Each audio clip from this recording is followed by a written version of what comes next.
Olá, boa noite a todos. Muito boa noite, é um prazer estarmos aqui hoje.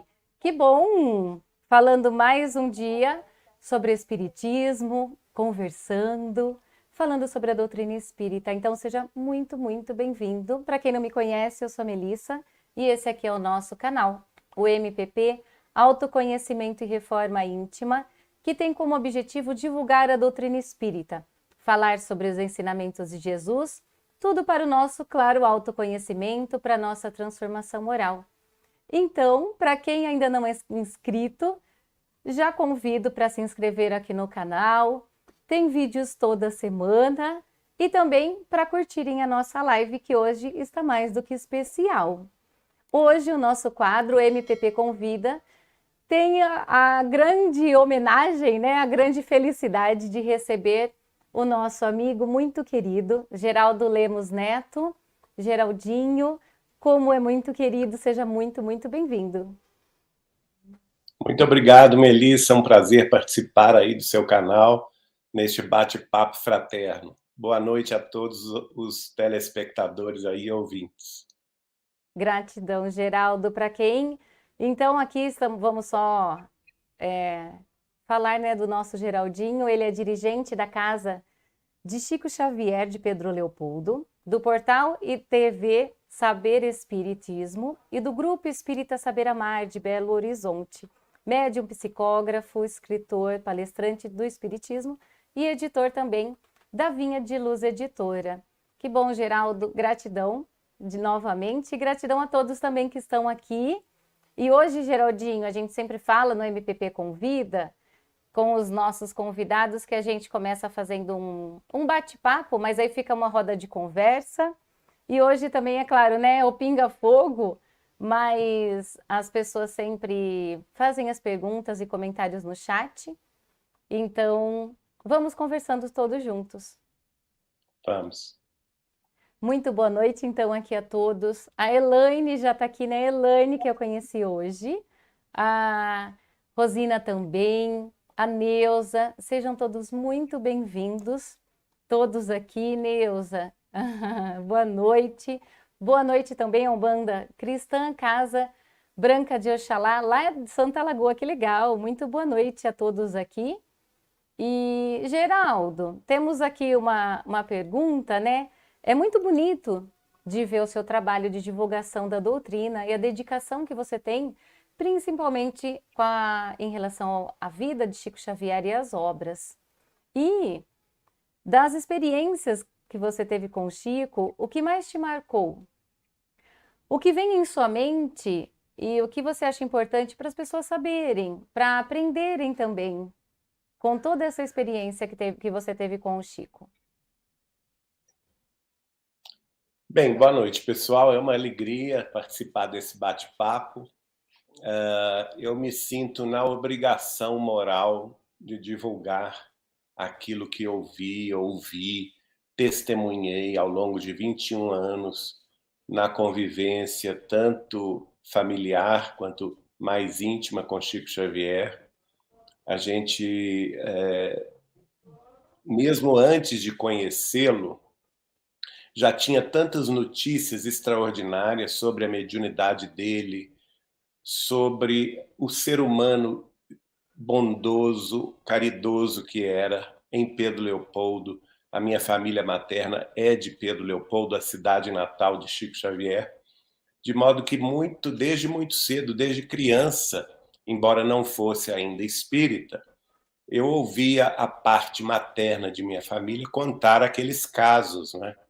Casos extraordinários da mediunidade do Chico, que beneficiaram meus tios, avós, meus primos, primos de minha mãe, a própria família de minha mãe, minha avó materna, Carmen Machado dos Santos, foi colega do grupo escolar de Pedro Leopoldo, onde Chico Xavier estudava na mesma classe que ela.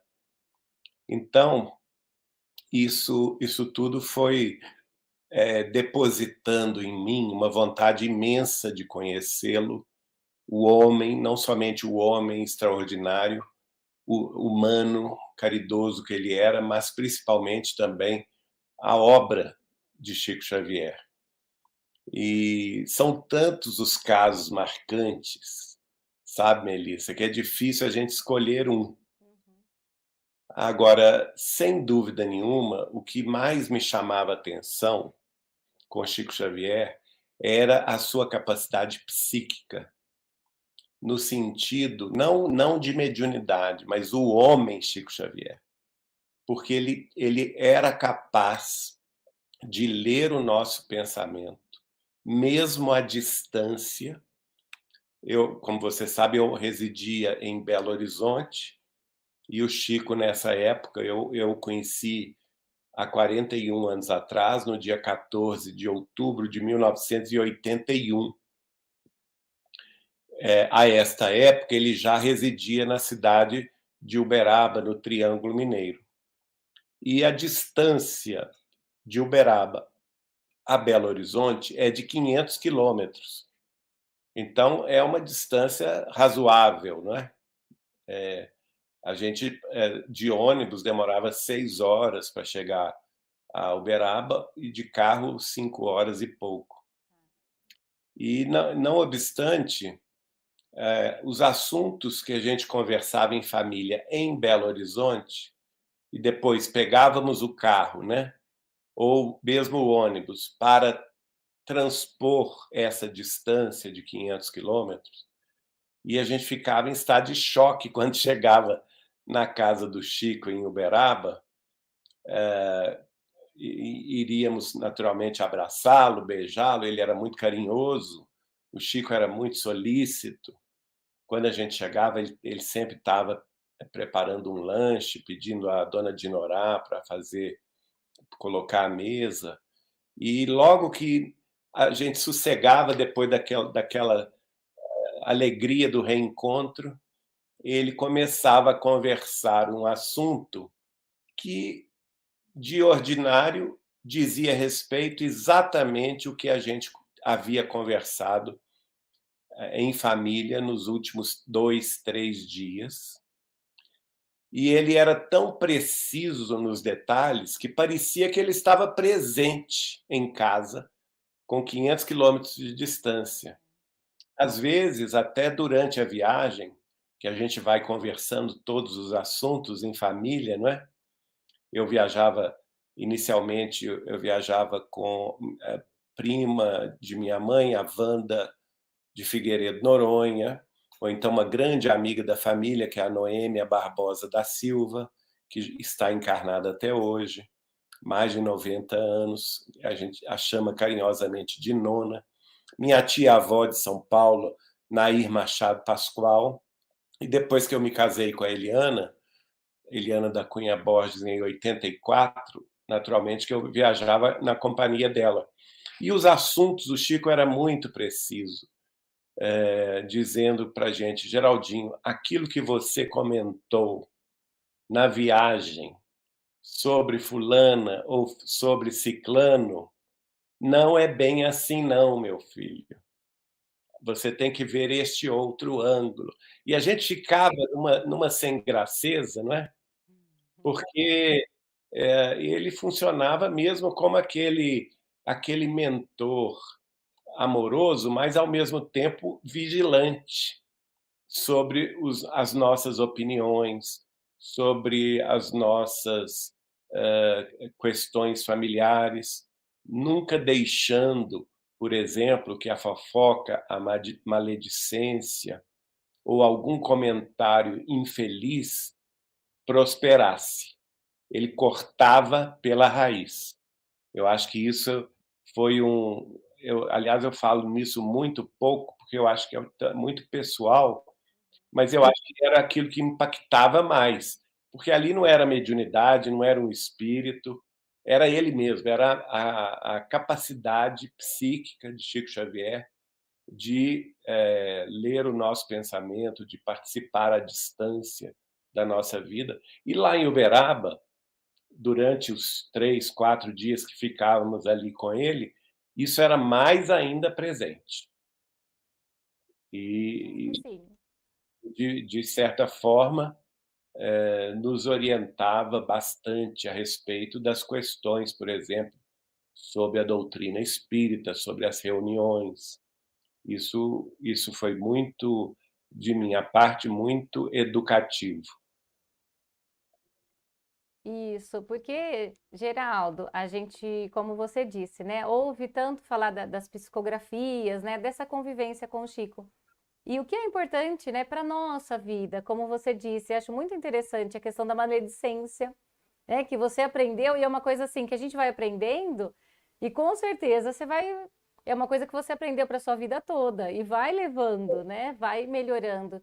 E são essas atitudes que nos fazem melhorar, né? É essa É, questão mesmo que eu queria saber mesmo, te perguntar, o que você melhorou como pessoa, né? O que você te fez melhorar e até hoje te fez essa transformação. eu acho que foi isso. Ele nos ensinou a não julgar Tá. quem quer que seja, dentro das situações mais complexas, mais difíceis. Conviver com Chico Xavier era um treinamento para o não julgueis de nosso Senhor Jesus Cristo, porque ele respeitava todos, ele recebia todas as pessoas, de todas as procedências, de todas as crenças, de todas as ideologias, de todas as filosofias de viver, sem o menor laivo de reprovação ou de censura, não é?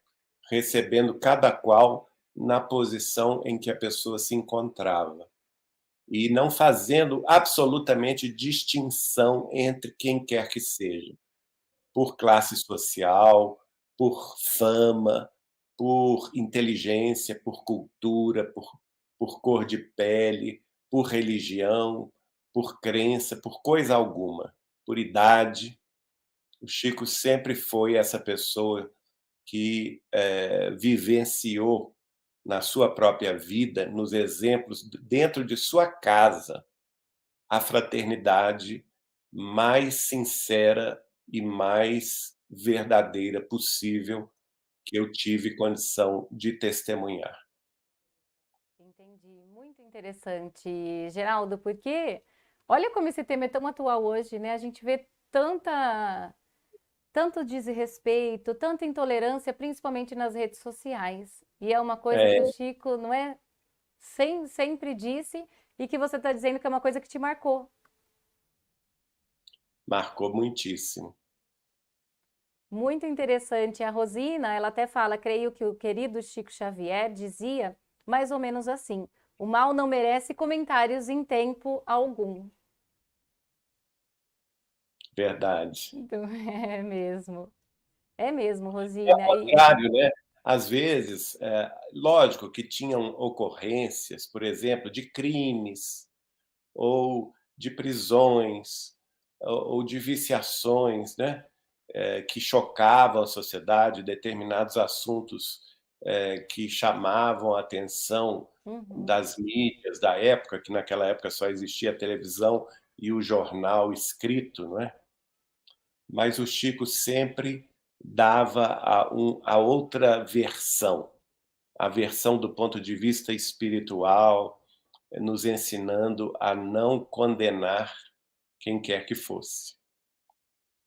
Sim, eu entendi. Embora, Não que a gente não deva comentar, né? não, Mas é a questão de instruir. é a questão de não condenar. Você, Isso. mesmo porque nós vivemos em sociedade e temos que respeitar as leis. O Chico era extremamente conservador a esse respeito, que as leis precisam ser respeitadas por nós, não é? Tá. E isso é importante que se diga. Ele não era uma pessoa que desrespeitava as autoridades constituídas, que desrespeitava a estrutura policial. Não, ao contrário.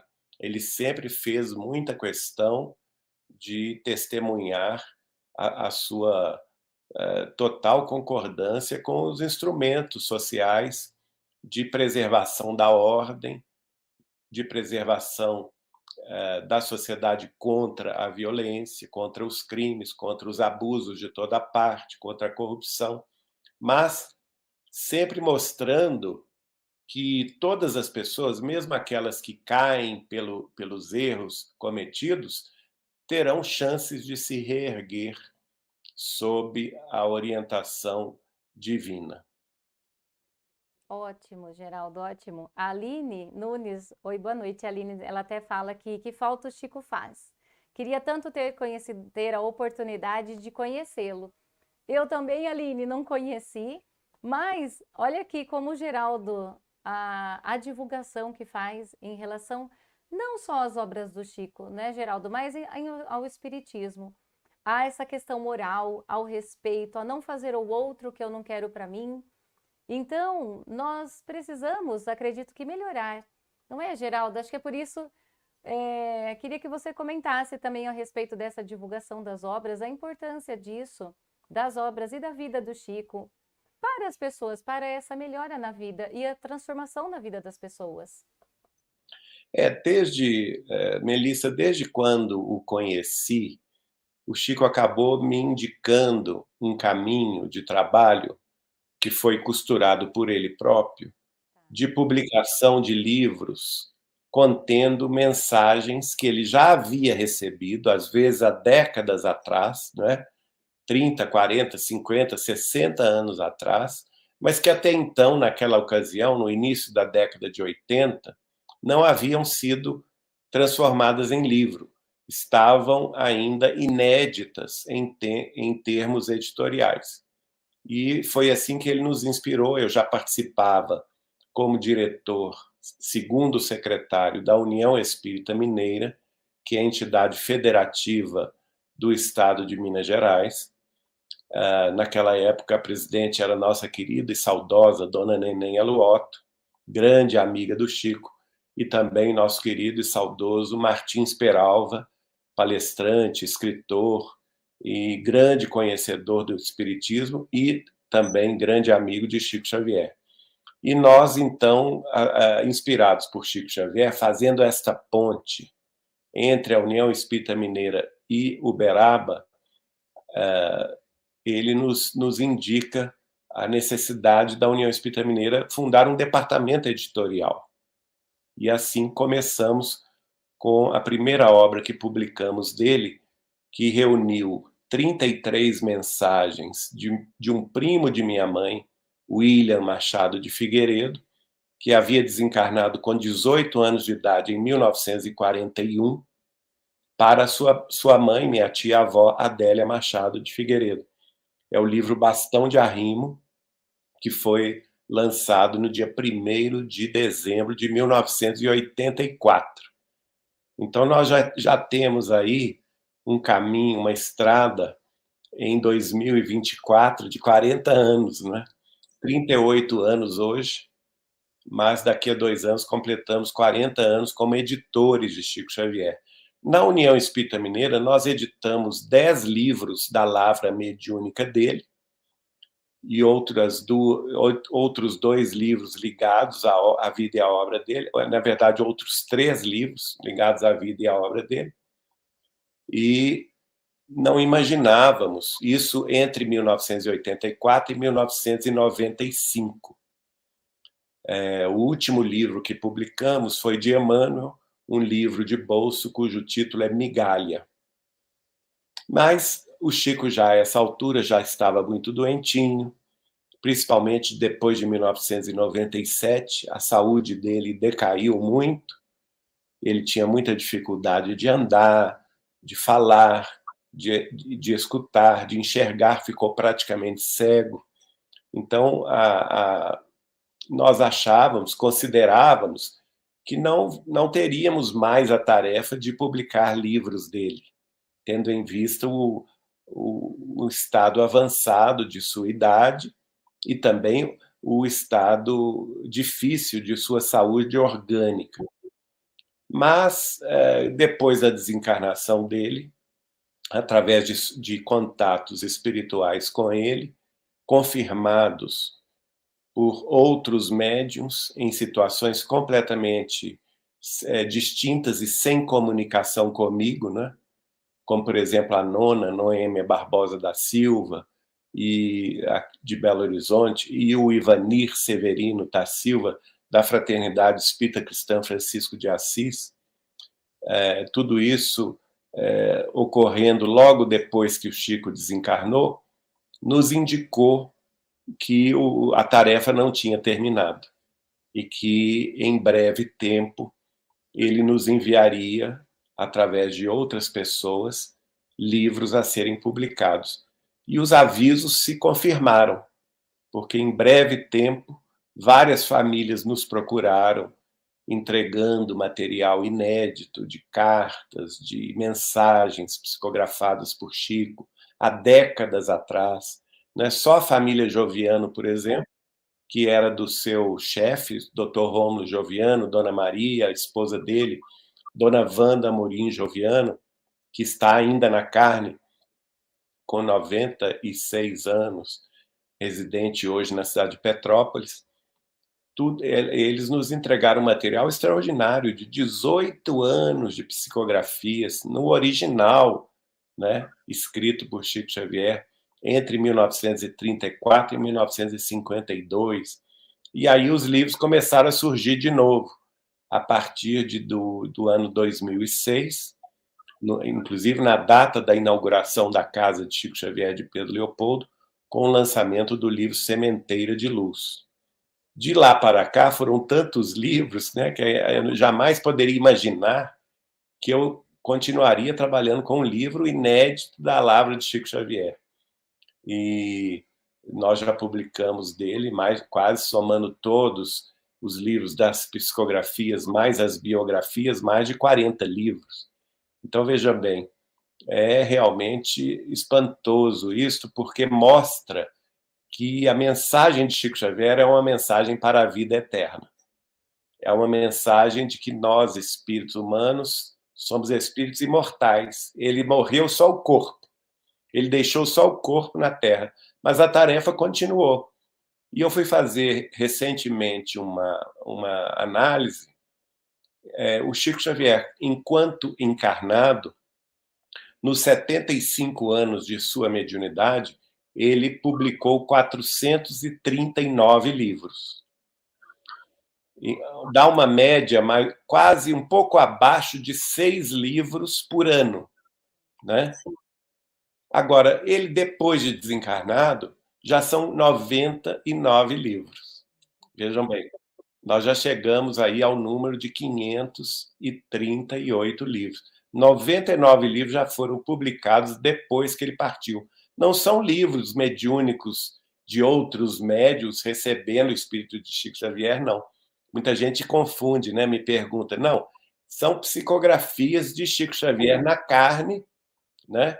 Ele aqui entre nós, que haviam sido guardados por ele próprio, no arquivo pessoal dele, de Pedro Leopoldo, ou então nos arquivos pessoais de várias famílias amigas, como, por exemplo, a família Joviano, no Rio de Janeiro, a família também Tavares de Campos e outras, de Uberaba, de Goiânia, de Votuporanga, de Niterói, enfim, várias e várias famílias amigas que acabaram, de Belo Horizonte, que acabaram me entregando esse material, e os livros continuaram a nascer aqui através da Vinha de Luz Editora. Sim, muito interessante. Que bom, não é, Geraldo? É um trabalho que continua e, como a Aline falou, né, que não teve a oportunidade de conhecê-lo, como tantas outras pessoas, mas podem acompanhar as mensagens, que é isso, que é para melhorar a nossa vida. Melhorar isso. E, Geraldo, como você comentou, né, da mediunidade, da psicografia, conviver com tudo isso presente, né? Então, estando com esse contato do plano espiritual, te dá um maior entendimento da vida. Não traz mais paz, mais confiança, que é uma coisa, acredito que confortaria muito mais nós todos, né? Se convivesse com esse contato mesmo com o plano espiritual. Exatamente. Eu acho que a gente aprendeu muito isso com o Chico. não somente através dele, do exemplo que ele deu, mas também dos espíritos que escreveram por ele, não é? As mensagens inúmeras, as centenas de livros de Emmanuel, de Neio Lúcio, de Bezerra de Menezes, de Humberto de Campos, de espíritos como Batuíra, como Cair Barchútel, os poetas, né, Castro Alves, Alta de Souza, Augusto dos Anjos, Olavo Bilac, e foram tantos cujas instruções são tão valiosas, Hilário Silva. Gente, é muita beleza, não é? Se nós imaginarmos 538 livros, é uma obra que não dá tempo da gente conhecer numa encarnação. Eu próprio eu tenho que dizer que eu não li tudo, porque cada dia que eu estudo, eu descubro uma novidade. E eu acho que a gente tem que se fiar nesse roteiro, que é claro que esses livros todos vieram do mundo maior, não para ficarem em nossas prateleiras, mas para serem compulsados, lidos, estudados, não somente por nós, mas principalmente em grupos de estudo, nas nossas casas espíritas, nas lives. Hoje em dia a gente tem essa facilidade tecnológica de nos reunir em grupos de lives, não é? Em cidades distintas, em países diferentes, nós podemos ter um grupo de estudos. A gente desenvolve, por exemplo, com a Associação Médico Espírita da Serra Gaúcha, dirigida pelo casal Victório e Samira Turconi, com a obra de André Luiz, e já gravamos, são mais de 20 meses de tarefas, e cada mês, amanhã mesmo, é dia de reunião e gravação, que são publicadas tanto no site deles, da AME Serra Gaúcha, quanto no nosso, o TV Saber Espiritismo. E veja bem, o estudo em conjunto é muito importante, porque se eu estou vendo ou lendo determinado texto mediúnico de Chico Xavier por um ângulo, outra pessoa está enxergando outra coisa que eu não enxergo. E somando-se isso num grupo, a discussão fica muito mais rica, porque o compartilhamento dessas visões diferentes, desses diferentes pontos de vista sobre um ponto, né? A gente, quando olha um ponto, é a vista de um ponto, é um ponto de vista, é a vista de um ponto. Mas quando você soma várias pessoas estudando e discutindo sobre aquele ponto, nós vamos somar vários pontos de vista sobre um único ponto que, no fundo, é a verdade. A verdade está presente em todos. E é inquestionável que Chico Xavier nos deixou esta verdade de paz de espírito que nós precisamos ter aqui na Terra. Precisamos buscar tê-la e, principalmente, construí-la dentro de nós. Paz de espírito. Ótimo. E também através, além dos livros dele que você disse, das reuniões mediúnicas e com atendimento com as pessoas também. Verdade. Porque Chico era uma pessoa muito presente nas tarefas da mediunidade, né, no centro espírita. E ele não só fazia reuniões públicas, por exemplo, de psicografia. Pedro Leopoldo eram 3 reuniões por semana, o Beraba eram 2, sextas e sábados, as que eu participava, né? Sexta e sábado. Começava às 8 da noite e ia a madrugada fora, o Chico psicografando sem parar. Só terminava quando os espíritos terminavam de escrever. Né? Ninguém tinha pressa de ir embora. Hoje em dia você vai num centro espírita e eles interpretam de uma forma errônea a disciplina, como se a disciplina do horário fosse mais importante do que a do homem, não é? O Chico tinha disciplina de horário na hora de começar a tarefa. Às 8 horas da noite ele estava a postos. Agora, para terminar, não existia essa história. Ah, não, porque tem que terminar 50 minutos depois, ou tem que terminar a reunião 1 hora depois. Não, não tinha nada disso, não. A reunião ia até 4 horas da manhã. E enquanto ele estivesse escrevendo, a reunião prosseguia. porque era necessidade, não é? Se o Espiritismo pretende ser o consolador prometido pelo Cristo, ele tem que consolar as pessoas. E consolando, principalmente no caso do Chico, nessa tarefa que é a da demonstração que a vida continua, né? Recebendo os espíritos familiares para os filhos, para suas mães, para os seus pais, as filhas, ou então maridos e esposas para os seus companheiros, ou pais e mães para os seus filhos.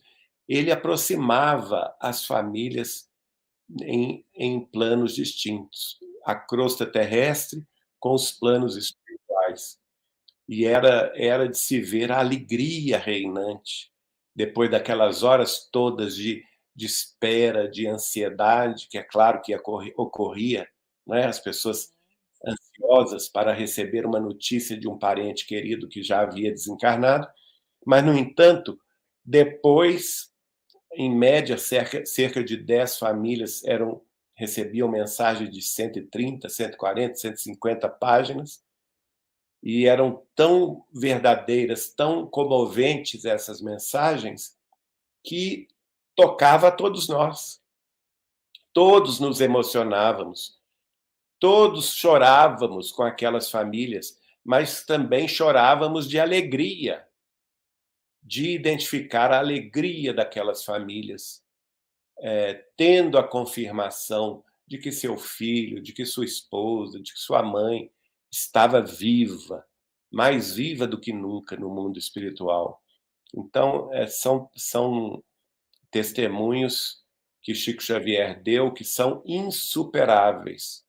E nós precisamos ter essa noção de que o Espiritismo precisa, sim, desta vertente consoladora, não é? Trazendo Jesus de novo para o coração do povo aflito, sobrecarregado, desiludido, para que eles possam se levantar na alegria de viver, na esperança de dias melhores, na reconstrução da sua fé e da sua confiança em Deus, para que tenham vidas mais tranquilas, mais em paz, mais serenas, mais justas e mais fraternas. De ordinário, esses espíritos também convidavam suas famílias a trabalhar na caridade, né? Não foram uma nem duas, mas centenas de mensagens, milhares de mensagens que os entes queridos comuns como nós falavam através ou escreviam através do Chico Xavier, pedindo aos seus familiares que se dedicassem a uma tarefa de caridade, porque assim eles teriam permissão de estar mais próximo deles.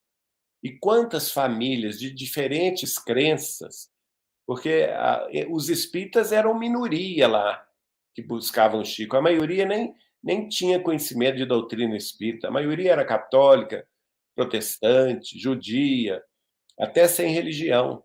No entanto, saíam dali tão confortados, tão esperançosos, tão felizes com a demonstração de que a vida de fato continua depois da morte do corpo físico de seus entes queridos, que eles se retornavam para as suas cidades e, de ordinário, começaram alguma tarefa de fraternidade, de caridade, que sustentaram a vida inteira, dentro até mesmo da sua própria fé religiosa. Não precisou abandonar a sua fé, nem se converter ao espiritismo, porque o importante era a fraternidade, o cristianismo legítimo, não é?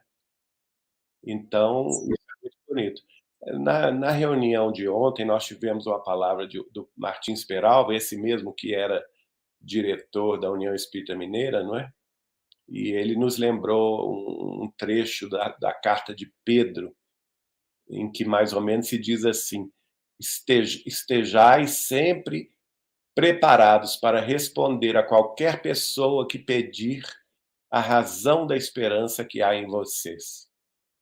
Então vejam bem, se nós, espíritas cristãos, temos tanto conhecimento sobre a vida espiritual, sobre a proteção divina, sobre a confiança em nosso Senhor Jesus Cristo, se nós temos conhecimentos que a vida não se encerra com a morte do corpo físico e guardamos essa esperança, nós não podemos negar a razão dessa esperança a quem nos pede socorro, aquelas pessoas que nos buscam pedindo esclarecimento, que estão aflitas, que estão depressivas, que estão tristes. E a nossa obrigação é essa, de, à semelhança de Chico Xavier, dar esse testemunho, dizendo a elas que elas tenham sim esperança, porque a esperança haverá de renovar todos os corações. E toda dor, toda luta, toda dificuldade passa. Como dizia Chico Xavier, e isso também passa. Sim, lindo isso, Geraldo. É uma palavra de consolo que todos nós podemos dar, em qualquer momento também. E como é importante, né? Como você falou, não importa a religião, mas o contato com o Chico, com as cartas, tiveram essa transformação. É a transformação dos pensamentos, né? Até a fé renovada, é a transformação dos hábitos, que aí, como você disse, começaram a fazer a fraternidade, que vem em quase todas as cartas, não é, Geraldo? De pessoas comuns mesmo, Todos. pedindo É, para você mudar, né? Para melhorar. e de fato isso acontecia, não é? E essas pessoas realmente trabalharam, fundaram aquelas que se resolveram seguir a doutrina espírita, muitas delas abriram centros espíritas em suas cidades, mas outras, com um pendor mais para a caridade direta, muitas abriram creches, orfanatos, instituições educativas de amparo à infância, né, de amparo à profissionalização dos jovens. Então, muita gente boa que trabalhou.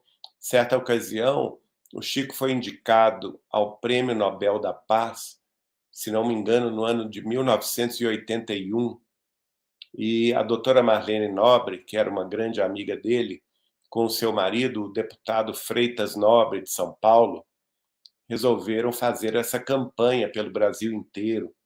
Eles colecionaram mais de 7 milhões de assinaturas dirigidas ao Instituto Nobel da Suécia, pedindo que Chico Xavier fosse agraciado com essa honraria, não é? O Prêmio Nobel da Paz.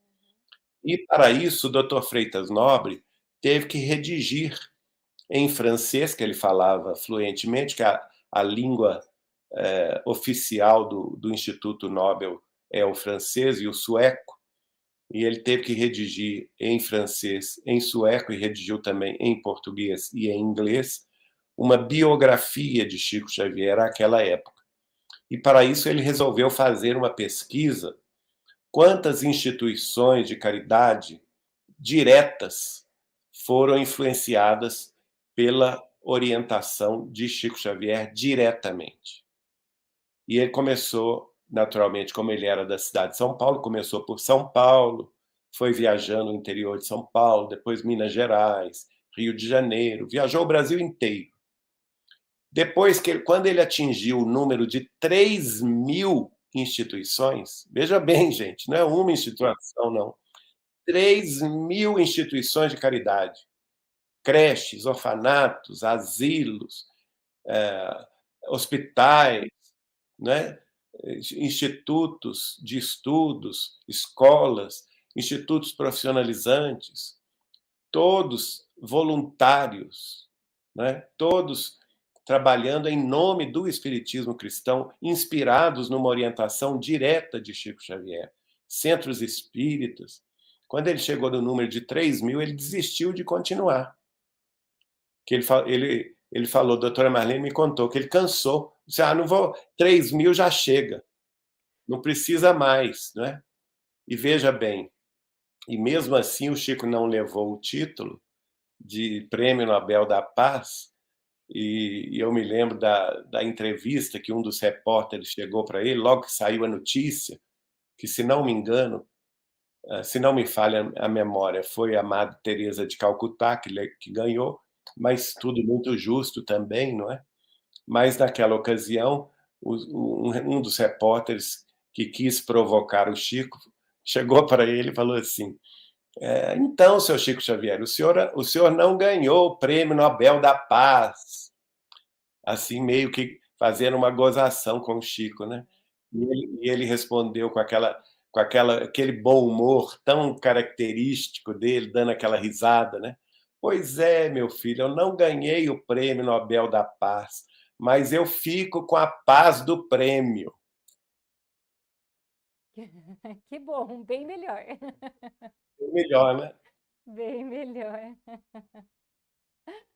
Ah, eu também acho, viu, Rejane, que o Geraldinho é uma enciclopédia viva, porque eu não lembro de datas, Geraldinho, datas e números tanto assim. Só de você falando dos livros e das pessoas, eu já estava pensando, nossa, como que ele lembra de tudo isso? Mas é porque eu vivi isso tudo, né? Sim, sim.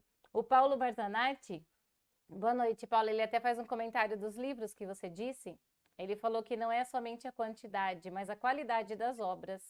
Estamos estudando Paulo e Estevão faz um ano.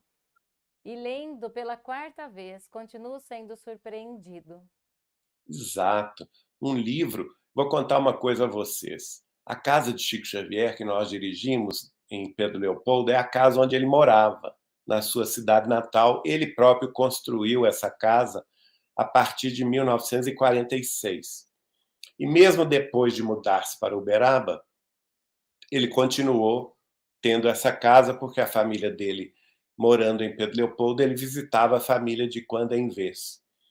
E nós, depois que o Chico desencarnou, a família nos procurou, eles que não queriam que a casa fosse derrubada, né, queriam preservá-la. Nós acabamos entrando num acordo, nós a reformamos para a recepção do público e ela funciona desde o dia 2 de janeiro de 2006. Pois bem, em determinada reunião, nós temos reuniões públicas lá todos os domingos. Aliás, quem quiser conhecer, viu, gente, está lá aberta de quarta a domingo, a partir das 14 horas. E o Eugênio Eustáquio dos Santos toma conta da casa para nós, de quarta-feira até domingo. E nós estamos lá todo domingo, a partir das 16 horas. Temos as duas reuniões públicas, uma às 17, que é o estudo do livro A Caminho da Luz, que é como o nosso irmão aí falou. Nós estamos estudando esse livro há 3 anos e não termina nunca, né? E às 18 horas o culto do Evangelho no Lar. Pois bem, determinado dia, estávamos no culto do Evangelho no Lar, um pouco antes do culto começar, quando entraram na casa de Chicos um grupo de padres católicos. E eles estavam participando, na época, de um concílio realizado na cidade de Pedro Leopoldo, ligado naturalmente ao arcebispado de Belo Horizonte e região. E estavam estudando, e justamente no domingo à tarde ficaram de folga.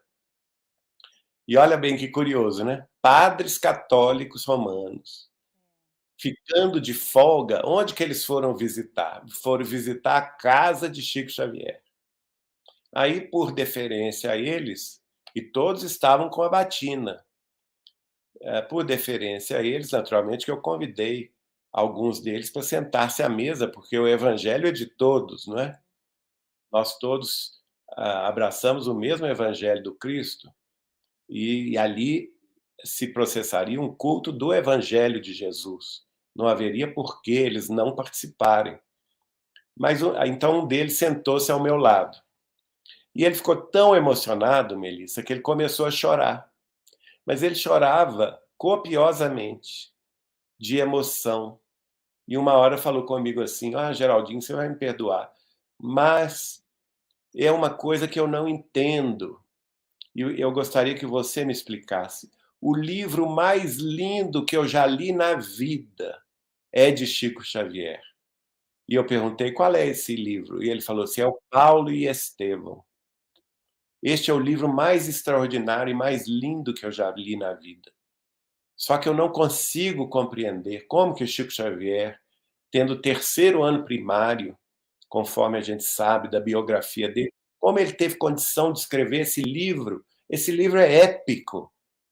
Esse livro diz respeito à história do cristianismo, à tarefa de Paulo de Tarso, em detalhes tão vivos que seria impossível uma pessoa da Terra, uma pessoa humana, escrever como fantasia ou como criação da própria pessoa, né? Como trabalho literário, é impossível. As belezas que há nesse livro. E eu concordei com ele. Eu falei, não, meu filho, é isso mesmo.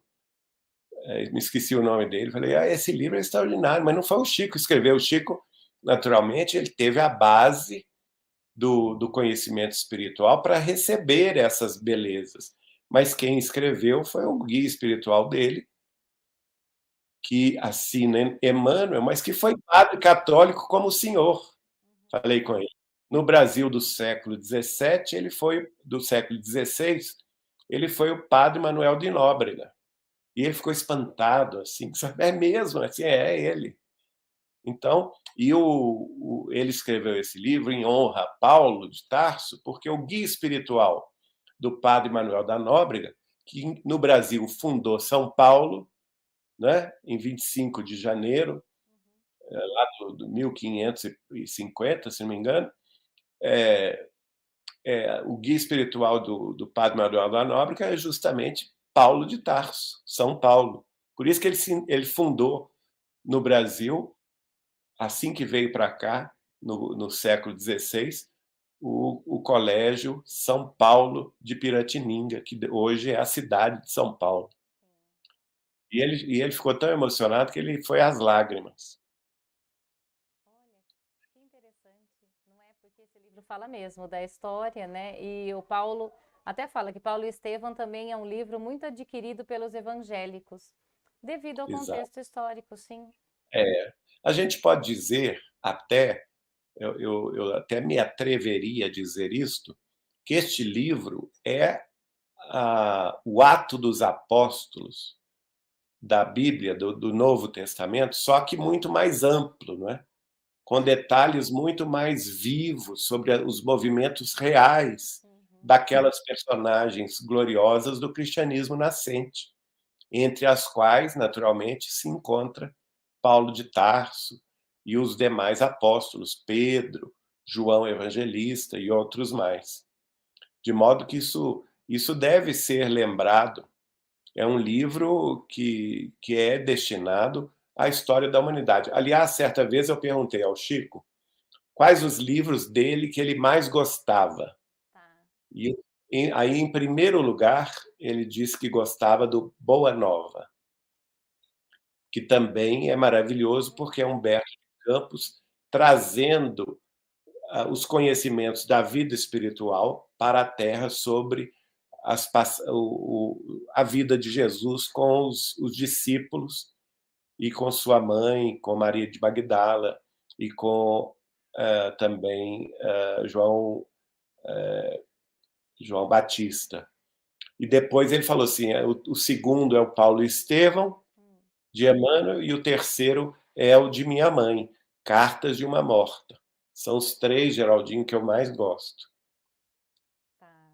Ai, eu adoro a 2000 anos e a 50 anos depois também.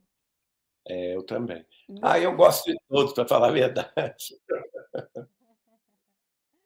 Sim, as pessoas estão falando aqui no chat, Geraldinho, que como é bom lembrar com você os ensinamentos do Chico, né? Como é bom ouvir, o Daniel fala como é bom ouvir a narrativa das histórias vividas por Chico. É pela forma que você conta, né? Como é no livro. Que aí agora me lembrou também no Paulo de Estevão e as narrativas. Por isso que, como é no livro, parece que nós estamos juntos, né? Parece que a gente vive contando a história pela forma mesmo de ser narrada.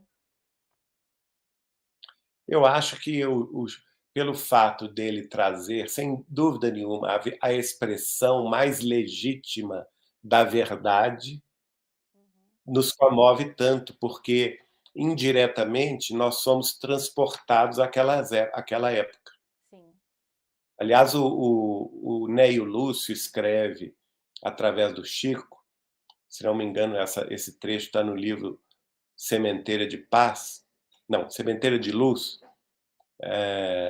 algo mais ou menos assim, sem que a gente perceba, no momento em que a gente começa a ler esses livros da espiritualidade que o Chico estava recebendo, ele estava comentando este assunto sobre a obra de André Luiz. E ele então diz assim: sem que nós percebamos, sem que os amigos da Terra percebam, ao lerem os livros, os seus espíritos se elevam à vida espiritual e comungam dentro de uma vibração mais elevada da vida espiritual, e esses ensinamentos ficam gravados nas suas mentes. E ao retornarem à Terra, já se sentem mais confortados, com mais coragem, com mais fé, com mais esperança. Então, eu diria que cada livro de Chico Xavier é um remédio contra a obsessão. Cada livro é uma pílula contra a tristeza. Cada livro é uma gota de esperança. Cada livro é um remédio para vencermos os nossos problemas íntimos e vivermos com mais alegria, com mais paz e mais esperança. Ótimo, lindo isso. E essa questão que você vem falando, né? Em toda live, como é importante estudarmos a obra de Chico, a doutrina, mas colocarmos ela no nosso dia a dia. É, Trazermos, como você falou, né? O Jesus para o nosso dia, para os nossos corações, para consolar, para confortar, para fortalecer também, para termos coragens e persistir e ter esperança. E é isso, acredito que a gente tenha que estudar as obras de Chico e mesmo as lives, né, que as pessoas te acompanham aqui, e acredito que é isso que você traz, Geraldo, para as pessoas ao contar essas histórias, ao contar sobre suas experiências, é o é. quanto melhorou. Agora você está me fazendo lembrar um outro ponto que é muito interessante, porque nesse período do Chico na Fazenda Modelo, em que ele participava do culto do Evangelho no lar da família Joviano, ele naturalmente recebia também várias mensagens do próprio Emmanuel. Depois, nós reunimos essas mensagens todas no livro Deus Conosco, que é justamente as mensagens que Emmanuel escreveu através do Chico na Fazenda Modelo entre 1934 e 1952, e mais algumas que vão até a década de 60, aliás, até 59, antes de Chico se mudar para Uberaba, que foram também recebidas no ambiente da Fazenda Modelo, embora já não mais com a presença da família Joviano, que se mudara para o Rio em 1952. Mas então, como prefácio deste livro, nós colocamos uma mensagem de Neio Lúcio apresentando quem é Emmanuel. E é muito, muito curiosa essa mensagem, porque ele vai falar sobre o Padre Manuel da Nóbrega e vai falar também do Públio Lentulus, não é? do romance que você citou aí, há 2000 anos, que é maravilhoso. E aí ele vai fazer uma revelação surpreendente. Por isso que a gente sabe que o guia espiritual de Emmanuel é Paulo de Tarso. Uhum. Porque o Neio Lúcio vai comentar que no final do livro, há 2000 anos, vocês lembram que o senador Públio Lentulus desencarna na erupção do Vesúvio, soterrado lá pelas cinzas do vulcão, pela lava do vulcão Vesúvio, na cidade de Pompeia, não é? Ele desencarna por volta lá do ano 76, se não me engano. Pois bem, e aí o que o Neio Lúcio revela? Que quando o Públio Lentulus, o senador, desencarnou, quem o esperava no mundo espiritual era o espírito liberto de Paulo de Tarso.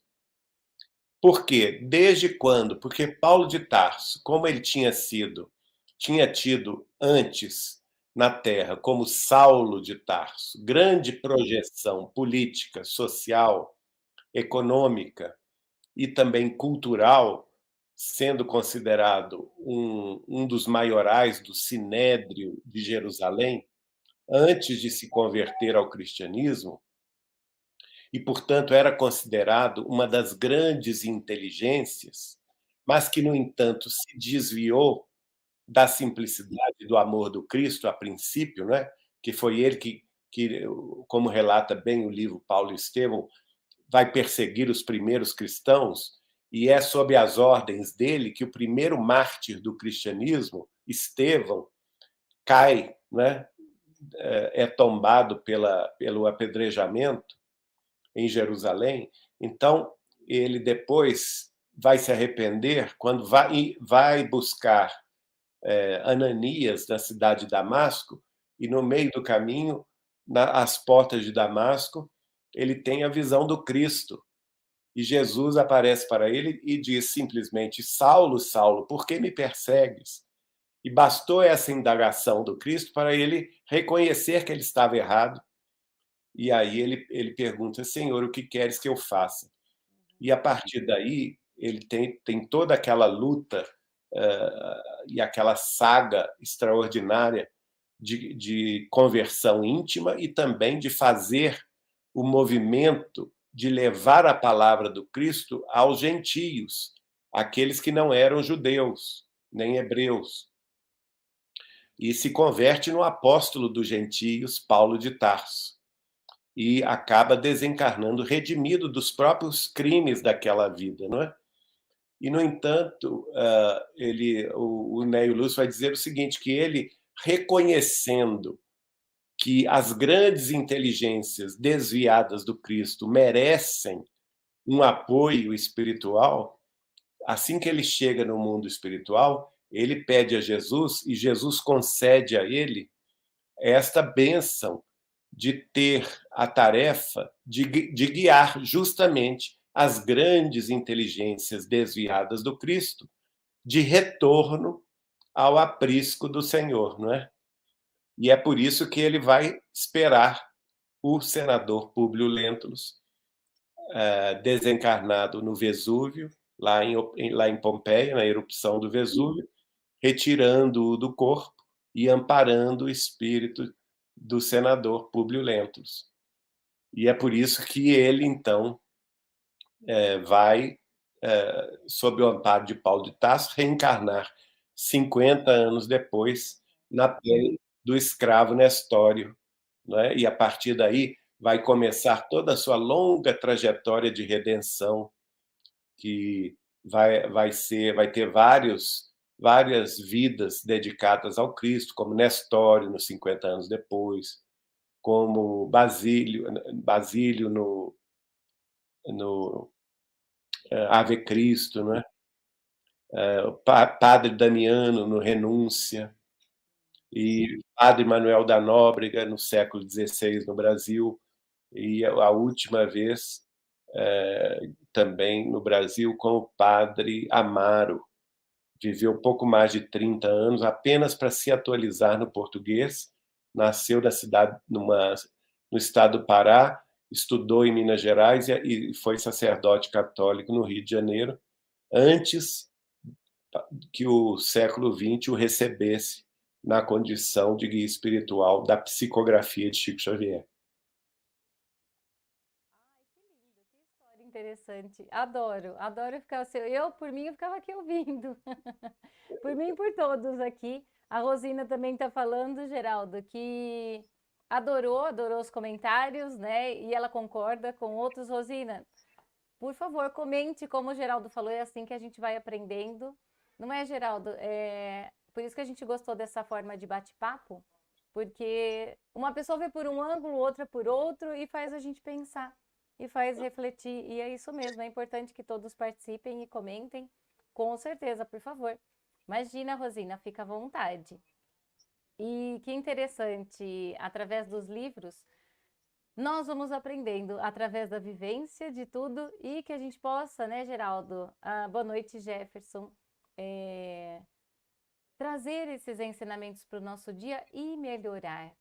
É o que você falou desde o começo da live, que eu achei muito interessante disso.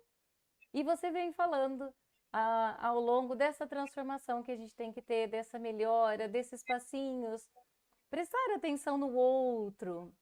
Não é, Geraldo, fazer da nossa vida um pouco melhor, porque cabe a nós fazer a nossa vida um pouco melhor. Então, que a gente possa aproveitar todos esses ensinamentos, todas essas experiências que a gente ouve também, o Geraldo contando essas histórias dele, pessoais também, nessa luta, porque são quase 40 anos, não é fácil, né, Geraldo? A gente parece, você só conta aqui as coisas boas, as alegrias, mas não, tem o suor ali bastante por trás, tem a dor, não é fácil, não. Então, que a gente possa, sim, aprender nessa luta, né? E continuar sorrindo e continuar. Mas é essa a mensagem que tu, Chico, sempre trouxe, que você disse, e que tudo passa. E que a gente passe por essa vida, por essa oportunidade aqui, que estamos encarnados da melhor forma possível, aproveitando. Ai, Geraldo, eu agradeço muito, muito a sua presença aqui. E nosso tempo, é claro, está terminando também, né? Infelizmente, nós temos tempo para terminar, porque as pessoas não ficam, não é que nem o Chico, né? Começa, tem o tempo de começar, mas não tem o tempo de terminar, porque você não tem os compromissos também. Mas, Geraldo, eu agradeço muito, muito. Antes, eu só queria ler aqui o comentário de Marco. Ele fala que o Geraldo estava a falar do Paulo de Tarso: o homem vive por aquele punhado de água que escorre pelos dedos, mas aquele que segue Jesus Cristo vive para aquela expansão infindável do mar. Muito Exata, lindo o que seu linda comentário. expressão. Muito obrigado, Marco Antônio. Que bela lembrança. E esses ícones todos para nós, não é? São personagens que nós devemos reverenciar sempre, não é? Paulo de Tarso, Maria de Magdala, Maria de Nazaré, João Evangelista, que para nós é o nosso Chico, Uhum. o próprio Emmanuel, apesar de naquela época, 2000 anos, não ter seguido Cristo como deveria ter seguido, ele próprio conta isso, mas nas vidas seguintes ele se transformou num apóstolo também, num evangelista, testemunhando em vidas sucessivas o seu amor ao Cristo. Então, esses ícones todos do cristianismo são para nós muito caros e devem, assim como Chico Xavier, estar todos eles em nosso pensamento, em nossa gratidão, em nossas orações, para que um dia possamos ser o que eles foram, não Uhum. é? Em nome de Deus. Sim, ainda você estava falando, eu estava pensando nisso. Ainda não somos, mas podemos fazer a diferença aonde vivemos hoje. Podemos dar o Exato. nosso melhor aonde estamos hoje e dar o nosso melhor para nós, para as pessoas que estão à nossa volta, para a nossa família, para a comunidade e aproveitar a vida. Que é isso, hoje é a nossa oportunidade que nós temos, com certeza. Podemos sim. Geraldo, muito obrigada. Antes da gente encerrar, eu queria, claro, que aqui deixassem convidar a todos para curtir a nossa live, se inscrever no canal e também mostrar aqui o canal do Geraldo, que a gente vai colocar aqui, que é o TV Saber Espiritismo, que estava com muitos inscritos, muito conteúdo, muito, muito sempre. Só que aí o YouTube sumiu a página, né, Geraldo? Vai saber Infelizmente, o que aconteceu. apagaram todos os vídeos, né? Centenas e centenas de vídeos, mas nós estamos republicando Sim, tudo de novo, não é? Com é, a maior alegria, com a maior fé de que tudo volta ao seu devido lugar. com certeza. Então, por favor, quem já era inscrito no canal, procura de novo e se inscreve. Olha lá como nós estamos mostrando. Se inscreve, clica no sininho para todos, que aí você recebe os vídeos postados e vamos ajudar a divulgar. se inscrevam no canal, se inscrevam aqui no nosso canal, no canal do Geraldo, TV Saber Espiritismo. Vamos ajudar a divulgar a doutrina espírita. Vamos ajudar a ter conteúdos bons na rede social, que é o que precisamos. Então, e assim, claro, como diz Emmanuel, né? É assim que a gente divulga a doutrina espírita também. Aliás, Melissa, até tem um dado importante que nós consideramos, que é o seguinte, lá no nosso grupo, que os primeiros programas eram programas de podcasts, não eram de vídeo, mas de podcasts, em que um grupo amigo, nós todos, do portal Saber Espiritismo, nos reunimos para gravar sobre a vida e a obra de Chico Xavier. E essa série, como ela foi das primeiras a ser publicadas, estava esquecida, não é, pela maioria dos nossos seguidores. E agora eles vão ter a chance, como nós estamos republicando tudo desde o início, eles vão ter a chance de ouvir não somente o depoimento nosso, mas o depoimento de dezenas de amigos de Chico Xavier que conviveram com ele e que nós tivemos a alegria de gravar 11 anos atrás, 10 anos atrás. Essa série chama-se Recordando Chico Xavier, que teve quase 100 podcasts. É muito importante. E eu tenho certeza que vocês vão gostar muito. Que bom! Nossa, e é lindo, né? Olha que interessante, as coisas antigas a gente vai esquecendo, não é, Geraldo? Claro que é muita coisa, mas aí a gente vai esquecendo. E que importante a gente ter de volta. E é bom relembrar, sim. Então, TV Saber Espiritismo. E se inscrevam no canal, vamos ajudar a divulgar a doutrina espírita. E vamos, é claro, né, sempre trazer o Espiritismo para a nossa vida, e Jesus também. Geraldo, novamente, muito obrigada. Agradecemos a todos também que estiveram aqui com a gente.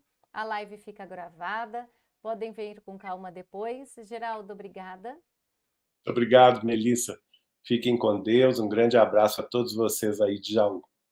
Muito obrigada. Boa noite a todos. Fiquem com Deus. Amém.